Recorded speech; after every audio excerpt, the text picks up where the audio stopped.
സംസ്ഥാന ESG നയത്തെക്കുറിച്ചുള്ള എഡ്കഡൻസ് അവതരിപ്പിക്കുന്ന പുതിയ വീഡിയോയിലേക്ക് നിങ്ങളെല്ലാവരെയും ഹാർദമായി സ്വാഗതം ചെയ്യുന്നു.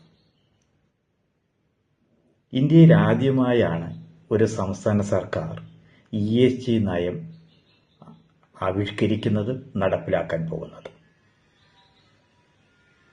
നിങ്ങൾക്കെല്ലാവർക്കും അറിയാവുന്നതുപോലെ വ്യവസായ വിപ്ലവം ലോകരാജ്യങ്ങളിലെല്ലാം അനേകായിരം വ്യവസായ സ്ഥാപനങ്ങൾ തുടങ്ങുന്നതിനും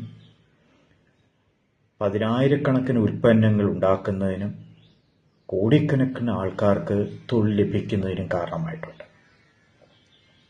അനേക രാജ്യങ്ങൾ പുരോഗമിച്ചു. പൊതുജനങ്ങളുടെ ജീവിത നിലവാരം വർദ്ധിച്ചു. അതിലൂടെ ആരോഗ്യ സംവിധാനങ്ങളായാലും ശരി, വിദ്യാഭ്യാസ സ്ഥാപനങ്ങളായാലും ശരി, സാമൂഹ്യ പുരോഗതിയുടെ കാര്യത്തിലായാലും ശരി, ഒക്കെ വ്യവസായവൽക്കരണം നൽകിയ സംഭാവനകൾ വളരെ വലുതാണ്. എന്നാൽ ആ വ്യവസായവൽക്കരണം കൊണ്ടുണ്ടായ പ്രതിസന്ധികളും വളരെ വലുതാണ്. കാലാവസ്ഥാ വ്യതിയാനം, ജലമലിനീകരണം, വായു മലിനീകരണം തുടങ്ങിയ നിരവധി പ്രതിസന്ധികളെയാണ് ഇന്ന് ലോകരാജ്യങ്ങൾ നേരിടുന്നത്. വികസനത്തെ ബാധിക്കാത്ത,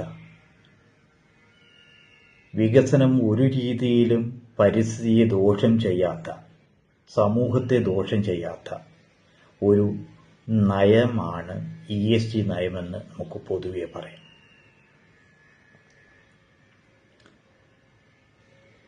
ഇന്ത്യ സ്വാതന്ത്ര്യം ലഭിച്ച സമയത്ത്, അതായത് 1947 കാലഘട്ടങ്ങളിൽ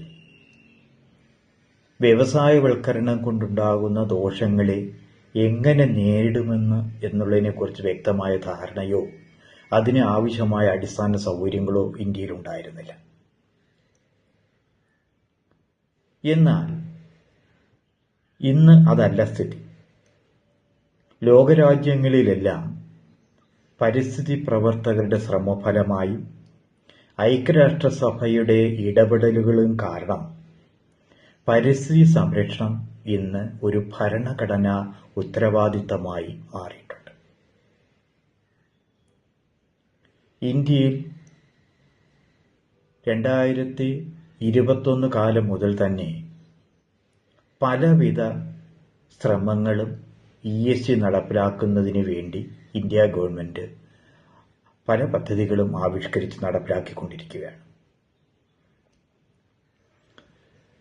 അതിന്റെ ഫലമായിട്ട് കൂടിയാണ് കേരളത്തിൽ ESG നയം രൂപീകരിക്കുവാൻ ഉണ്ടായത്. കേരളത്തിന്റെ പ്രത്യേകത നിങ്ങൾക്കെല്ലാവർക്കും അറിയാവുന്നതാണ്. അതുകൊണ്ട് തന്നെ വികസനത്തെ ദോഷം ചെയ്യാത്ത, ഒരു തരത്തിലും കോട്ടം ചെയ്യാത്ത ഒരു വ്യവസായ നയമാണ് കേരളത്തിന് ഇന്ന് ആവശ്യം. അത്തരത്തിൽ പരിസ്ഥിതിയെ ദോഷം ചെയ്യാത്ത, സാമൂഹ്യ സ്ഥിതിയെ ദോഷം ചെയ്യാത്ത, ഒരു ധാർമ്മികതയിൽ അടിസ്ഥാനമാക്കിയുള്ള ഒരു വ്യവസായവൽക്കരണത്തിന് വേണ്ടിയുള്ള സംസ്ഥാന സർക്കാരിൻ്റെ ഒരു പദ്ധതിയുടെ ഭാഗമായിട്ടാണ് 2025 ESG നയം രൂപീകരിച്ചിരിക്കുന്നത്. ഈ നയത്തെ നമ്മൾ നോക്കിക്കാണുമ്പോൾ പ്രധാനമായും പാരിസ്ഥിതിക, സാമൂഹിക ഭരണ നിർവഹണത്തിന് വേണ്ടിയുള്ള നിർദ്ദേശങ്ങളെ മൂന്നായി തിരിക്കാം. പാരിസ്ഥിതിക ലക്ഷ്യങ്ങൾ എന്തൊക്കെയാണെന്ന് ചോദിച്ചാൽ, 2040 ആകുമ്പോഴേക്കും പൂർണ്ണമായും പുനരുപയോഗ ഊർജ ഉപയോഗം സാക്ഷാത്കരിക്കുക എന്നുള്ളതാണ് പ്രധാനമായ ഒരു ലക്ഷ്യം. അതുപോലെ തന്നെ 2050 ആകുന്നതോടുകൂടി കാർബൺ ന്യൂട്രാലിറ്റി നമുക്ക് നേടേണ്ടതുണ്ട്. നമ്മൾ മനസ്സിലാക്കേണ്ട ഒരു കാര്യം, ഇന്ത്യ 2070 കാർബൺ ന്യൂട്രാലിറ്റിയിലേക്ക് ലക്ഷ്യമിടുന്നത്. അതിലും 20 വർഷം മുൻപ് തന്നെ കേരളത്തിൽ കാർബൺ ന്യൂട്രാലിറ്റിക്ക് വേണ്ടി നമ്മൾ പ്രവർത്തിക്കുകയാണ്. ഈ സമയം കൊണ്ട് സോളാർ പാർക്കുകൾ, കാറ്റാടിപ്പാടങ്ങൾ, ജലവൈദ്യുതി നിലയങ്ങൾ, ബയോമാസ് പദ്ധതികൾ തുടങ്ങിയവയിലൂടെ ഉള്ള നിക്ഷേപം വർദ്ധിപ്പിക്കുക എന്നുള്ളതാണ് പാരിസ്ഥിതികമായ ആ ഹെഡിങ്ങിൽ ESG നയം ലക്ഷ്യമിടുന്നത്. സോഷ്യൽ അല്ലെങ്കിൽ സാമൂഹ്യ ലക്ഷ്യങ്ങളിലേക്ക് വരുമ്പോൾ, ഒന്ന്, സ്ത്രീ പങ്കാളിത്തം വർദ്ധിപ്പിക്കുക എന്നുള്ളതാണ് വളരെ പ്രധാനപ്പെട്ട ലക്ഷ്യങ്ങളിലൊന്ന്. ഇത് പറയുന്നതിനുണ്ടായ ഒരു കാരണമെന്ന് പറയുന്നത്, സ്ത്രീ പങ്കാളിത്ത നിരക്ക് വ്യവസായ സ്ഥാപനങ്ങളിലെ നടത്തിപ്പിലായാലും ശരി, തൊഴിലാളികളുടെ എണ്ണത്തിലായാലും ശരി, സംരംഭകരുടെ എണ്ണത്തിലായാലും ശരി, സ്ത്രീകളുടെ എണ്ണം വളരെ കുറവാണ്. ആ സ്ത്രീ പങ്കാളിത്തം വർദ്ധിപ്പിക്കുക എന്നുള്ളതാണ് ESG നയത്തിന്റെ ലക്ഷ്യങ്ങളിൽ ഒന്ന്. അതുപോലെ തന്നെ വ്യവസായ സ്ഥാപനങ്ങളിലെ മനുഷ്യ അവകാശങ്ങളെ ബഹുമാനിക്കുക, അതുപോലെ തന്നെ ജോലി സ്ഥലത്തെ ജോലി സുരക്ഷ ഉറപ്പാക്കുക, കോർപ്പറേറ്റ് സോഷ്യൽ റെസ്പോൺസിബിൾ അല്ലെങ്കിൽ CSR ഫണ്ട് ഉപയോഗിച്ച് ക്ഷേമ പ്രവർത്തനങ്ങളിലൂടെ സാമൂഹ്യക്ഷേമം ഉറപ്പുവരുത്തുക, അതുപോലെ തന്നെ ഉപഭോക്തൃ കൺസ്യൂമർ പ്രൊട്ടക്ഷൻ ശരിയായ രീതിയിൽ നടപ്പിലാക്കുക, ഉൽപ്പന്ന സുരക്ഷ നടപ്പിലാക്കുക തുടങ്ങിയവയാണ് സോഷ്യൽ റെസ്പോൺസിബിലിറ്റിയിൽ ഉൾപ്പെടുന്നത്. അതുപോലെ തന്നെ ഗവേണൻസ് അല്ലെങ്കിൽ ഭരണനിർവഹണത്തിൽ നമ്മൾ ലക്ഷ്യമിടുന്നത് കമ്പനികളുടെ പ്രവർത്തനത്തിൽ സുതാര്യത ഉറപ്പുവരുത്തുകയും അഴിമതി പൂർണ്ണമായും ഇല്ലാതാക്കുകയുമാണ്. അത് സ്വകാര്യ മേഖലാ സംരംഭങ്ങളിലായാലും ശരി, പൊതുമേഖലാ സംരംഭങ്ങളിലായാലും ശരി, മറ്റ് സഹകരണ മേഖലയിൽ പ്രവർത്തിക്കുന്ന സംഘങ്ങളായാലും ശരി, ഇത്തരത്തിലുള്ള എല്ലാത്തരം പ്രവർത്തനങ്ങളിലും സുതാര്യതയും അഴിമതി രഹിതവുമാക്കി മാറ്റുക എന്നുള്ളതാണ് നമ്മുടെ പ്രധാനമായ ലക്ഷ്യം. അതുപോലെ തന്നെ ESG റിപ്പോർട്ടിംഗ് നിർബന്ധമാക്കുകയാണ്. അതുപോലെ തന്നെ ധാർമ്മികത, അതായത് കമ്പനികളുടെ നടത്തിപ്പിൽ ധാർമ്മികത ഉറപ്പാക്കുക തുടങ്ങിയവയാണ് ഗവേണൻസ് എന്ന ലക്ഷ്യത്തിൽ വയ്ക്കുന്നത്. സംസ്ഥാന സർക്കാർ സെപ്റ്റംബർ 30 ആവിഷ്കരിച്ച നയത്തിൽ, ഇല്ലെങ്കിൽ നയം എങ്ങനെ നടപ്പിലാക്കുമെന്ന് ചോദിച്ചാൽ അതിന് പ്രധാനമായും ചില പ്രവർത്തനങ്ങളാണ് ഇപ്പോൾ വിചാരിക്കുന്നത്. ഒന്ന്, നികുതി ഇളവ്, അതായത് ESG നടപ്പിലാക്കുന്ന വ്യവസായ സ്ഥാപനങ്ങൾക്ക് നികുതി ഇളവുകളും സബ്സിഡികളും കുറഞ്ഞ നിരക്കിലുള്ള വായ്പയും ലഭ്യമാക്കുക എന്നുള്ളതാണ് വളരെ പ്രധാനമായിട്ട് ഉള്ളത്. അതുപോലെ തന്നെ DPR തയ്യാറാക്കുന്നതിന് പിന്തുണ കൊടുക്കുക, അതുപോലെ സ്റ്റാർട്ടപ്പ് ഇൻക്യുബേഷന് പ്രാധാന്യം കൊടുക്കുക തുടങ്ങിയവയാണ് പദ്ധതികളിലെ പ്രധാനപ്പെട്ട കർമ്മ പദ്ധതികൾ. ESG പദ്ധതികൾക്ക് 5 വർഷത്തേക്ക് മൂലധന നിക്ഷേപത്തിന്റെ 100% റീഇംബേഴ്സ് ചെയ്തു കൊടുക്കുക എന്നുള്ളതാണ് ESG നയത്തിലെ കാതലായ ഒരു കാര്യം. 2, സ്ഥിര നിക്ഷേപ മൂലധനത്തിന് 10%, അതായത് പരമാവധി 50 ലക്ഷം രൂപ വരെ നിക്ഷേപകർക്ക് ലഭ്യമാക്കുക.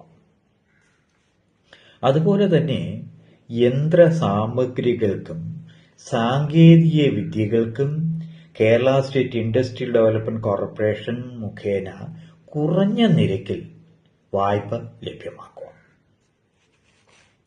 ഞാൻ മുമ്പ് പറഞ്ഞതുപോലെ DPR പ്രിപ്പറേഷൻ, നമുക്കറിയാം DPR പ്രിപ്പറേഷനൊക്കെ കൺസൾട്ടൻസ് ലക്ഷക്കണക്കിന് രൂപയാണ് വാങ്ങുന്നത്. അതുകൊണ്ട് തന്നെ ആ ഒരു പ്രയാസം മനസ്സിലാക്കിക്കൊണ്ട് ESG നടപ്പിലാക്കുന്നതിനാവശ്യമായ DPR പ്രിപ്പറേഷന് പ്രോത്സാഹനം കൊടുക്കുക, ഇല്ലെങ്കിൽ അതിന്റെ ധനസഹായം കൊടുക്കുക, ഇല്ലെങ്കിൽ സർക്കാർ തലത്തിൽ ആ DPR തയ്യാറാക്കുന്നതിനുള്ള സഹായങ്ങൾ ലഭ്യമാക്കുക തുടങ്ങിയവയാണ് നടപ്പിലാക്കുവാൻ ഉദ്ദേശിക്കുന്ന മറ്റു പല ലക്ഷ്യങ്ങൾ. അതുപോലെ തന്നെ സ്കൂൾ, യൂണിവേഴ്സിറ്റി തലങ്ങളിലെ പാഠ്യപദ്ധതികൾ ഇത് ഉൾപ്പെടുത്തും. അതുമാത്രമല്ല, കുട്ടികളുടെ ഇടയിലായാലും ശരി, പൊതുജനങ്ങളുടെ ഇടയിലായാലും ശരി, വ്യവസായ സംരംഭങ്ങളുടെ ഇടയിലായാലും ശരി, ഒക്കെ ESGയുടെ പ്രസക്തിയെക്കുറിച്ചും ESG നയം നടപ്പിലാക്കുന്നതിന്റെ ആവശ്യത്തെക്കുറിച്ചും ആവശ്യത്തിന് അവബോധം, ഇല്ലെങ്കിൽ പലതരത്തിലുള്ള അവയർനെസ് പ്രോഗ്രാം നടപ്പിലാക്കുക എന്നുള്ളതാണ് ESG നടപ്പിലാക്കുന്നതിനായി ലക്ഷ്യമിടുന്ന മറ്റൊരു പദ്ധതി. ഏറ്റവും പ്രധാനമായ മറ്റൊരു കാര്യം BRSR, അതായത് business responsibility and sustainable reporting, ഇന്ത്യയിൽ സെബിയുടെ നേതൃത്വത്തിൽ സസ്റ്റൈനബിലിറ്റി റിപ്പോർട്ടിങ്ങിന് വേണ്ടി നമ്മൾ നടപ്പിലാക്കിക്കൊണ്ടിരിക്കുകയാണ്. പക്ഷേ ഇതുപോലെ തന്നെ അന്താരാഷ്ട്ര തലത്തിൽ പല ഗ്രേഡിംഗ് സംവിധാനങ്ങളുമുണ്ട്. ഉദാഹരണമായി GRI, TCFD തുടങ്ങിയ അന്താരാഷ്ട്ര മാനദണ്ഡങ്ങൾ, ഇല്ലെങ്കിൽ ഫ്രെയിംവർക്കുകളുണ്ട്. ആ ഫ്രെയിംവർക്കിനും ദേശീയ ഫ്രെയിംവർക്കിനും അനുകൂലമായിട്ടുള്ള, അല്ലെങ്കിൽ അതുമായി താരതമ്യപ്പെടുത്താൻ കഴിയുന്ന, അല്ലെങ്കിൽ അതുമായി യോജിച്ചു പോകാൻ കഴിയുന്ന ഒരു സംസ്ഥാന സസ്റ്റൈനബിലിറ്റി ഫ്രെയിംവർക്ക്, റിപ്പോർട്ടിങ്ങിന് വേണ്ടിയുള്ള ഒരു ഫ്രെയിംവർക്ക് ഉണ്ടാക്കിയെടുക്കുക എന്നുള്ളതാണ് ESG നയത്തിന്റെ മറ്റൊരു രീതി എന്ന് പറയുന്നത്. ഇങ്ങനെ നോക്കുകയാണെങ്കിൽ സംസ്ഥാനത്ത് പരമാവധി വ്യവസായവൽക്കരണം പ്രോത്സാഹിപ്പിക്കുക. എങ്ങനെയെന്ന് ചോദിച്ചു കഴിഞ്ഞാൽ ESG അല്ലെങ്കിൽ ESG നടപ്പിലാക്കുന്ന, അല്ലെങ്കിൽ പരിസ്ഥിതി സൗഹാർദ്ദമായ നിക്ഷേപങ്ങളെ കൂടുതലായി കേരളത്തിലേക്ക് ആകർഷിച്ചുകൊണ്ട് ഒരു നിക്ഷേപ സൗഹൃദ, അല്ലെങ്കിൽ പരിസ്ഥിതി സൗഹൃദ, ഇല്ലെങ്കിൽ ESG സൗഹൃദമായ ഒരു സംസ്ഥാനമായി വളർത്തുക എന്നുള്ളതാണ് ഗവൺമെന്റിന്റെ ആത്യന്തികമായ ലക്ഷ്യം. അതിലൂടെ ഏറ്റവും നല്ല ESG നടപ്പിലാക്കുന്ന ഒരു സംസ്ഥാനമായി കേരളത്തെ മാറ്റുകയും അത്തരത്തിലുള്ള നിക്ഷേപകരെ ധാരാളമായി കേരളത്തിലേക്ക് ക്ഷണിച്ചു കൊണ്ടുവരികയും ചെയ്യുക, അതിലൂടെ ഒരു വ്യവസായ വിപ്ലവത്തിന് നാന്ദി കുറിക്കുക എന്നുള്ളതാണ് ESG നയത്തിന്റെ ഒരു ലക്ഷ്യമെന്ന് പറയുന്നത്. പക്ഷേ നമുക്ക് പല നയങ്ങളും നമ്മൾ നടപ്പിലാക്കാൻ ശ്രമിച്ചിട്ടുണ്ട്. പക്ഷേ ആ നയങ്ങൾ ശരിയായ രീതിയിൽ ഫലപ്രദമായിട്ടില്ല എന്നുള്ളതാണ് ഒരു കാര്യം. അതുപോലെ ഒരു സാഹചര്യം ESG നയത്തിന് ഉണ്ടാകുവാൻ പാടില്ല.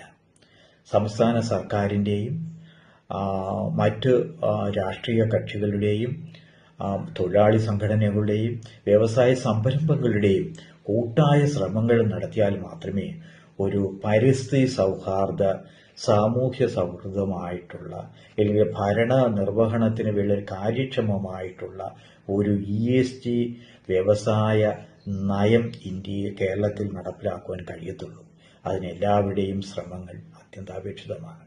ഇനി നമുക്ക് ഇത്തരത്തിലുള്ള വീഡിയോകൾ ഇനിയും ESGയുടെ ഭാഗത്തു നിന്നും ഉണ്ടാകുന്നതാണ്. എല്ലാവർക്കും നന്ദി, നമസ്കാരം.